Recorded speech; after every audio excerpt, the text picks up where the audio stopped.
L'homme ne vivra pas que de pain seulement, mais de toute parole qui sort de la bouche de Dieu. Bien-aimés, frères et sœurs, auditeurs, auditrices, chers amis, je vous salue fraternellement en Jésus-Christ. Voici venu votre moment de méditation quotidienne. Le titre de notre partage du jour, le sens de la culpabilité. Misérable que je suis, qui me délivrera de ce corps de mort? Grâce soit rendue à Dieu par Jésus-Christ notre Seigneur. Romains chapitre 7, versets 24-25. Le sentiment chronique de culpabilité qui caractérise l'homme pécheur est plus répandu que nous le reconnaissons généralement. Quelle est la nature de la culpabilité? D'abord, il existe une culpabilité que nous éprouvons devant Dieu. La vérité et la conscience ont été froissées. Il se peut que nous ayons violé la loi morale ou les principes de justice que nous trouvons dans la parole de Dieu. Quand nous avons péché de cette façon contre Dieu, la culpabilité est claire pour la plupart d'entre nous. Elle provoque une inquiétude intérieure, se développe un sentiment, en attitude et en pensée qui n'ont rien de chrétien, tel que la honte, le sentiment d'infériorité ou même l'impression de ne rien valoir ou d'être rejeté. La culpabilité doit être totalement pardonnée et ôtée, ou elle trouvera moyen de créer des problèmes intérieurs plus graves. Dieu nous a ainsi fait que la culpabilité doit être dissipée.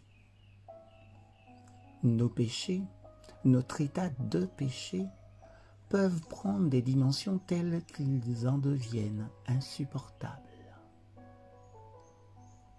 Supposez que sur le chemin de l'école chaque jour, ou au travail chez vous, vous soyez contraint de porter un sac de 20 kg de sable sur les épaules. Combien de temps s'écoulera-t-il avant que vous ne cédiez sous le fait? À moins de trouver un soulagement quelconque, le fardeau aura raison de vous. La culpabilité peut agir de même sur le cœur et l'esprit. Elle exerce une telle pression qu'elle provoque des problèmes émotionnels et physiques.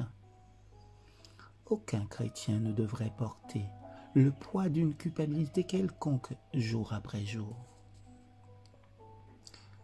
Il nous faut accepter le pardon que Dieu nous accorde et aussi nous pardonner à nous-mêmes les péchés que nous avons commis.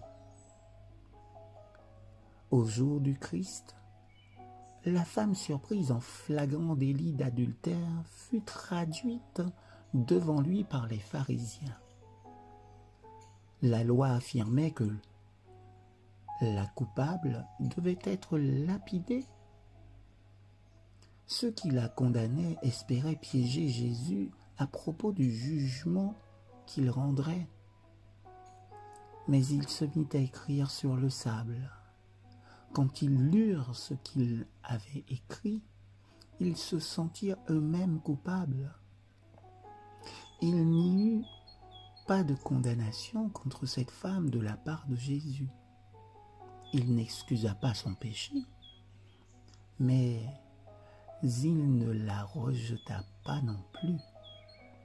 Les gens n'ont pas tant besoin de conseils ou de jugement que d'amour. Il faut qu'ils se sentent acceptés comme une personne. Parce que Dieu est ainsi, il nous faut agir de même.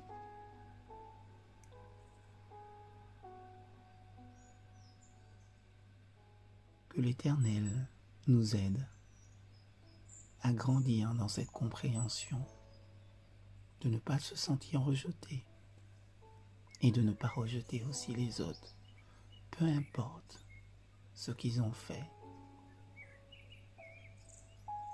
Car devant l'immensité de choses que Dieu a pardonnées nous concernant, à la mesure du pardon qui nous a été accordé, il met en nous les dispositions par son esprit afin que nous puissions faire de même vis-à-vis de nos semblables. C'est en Jésus.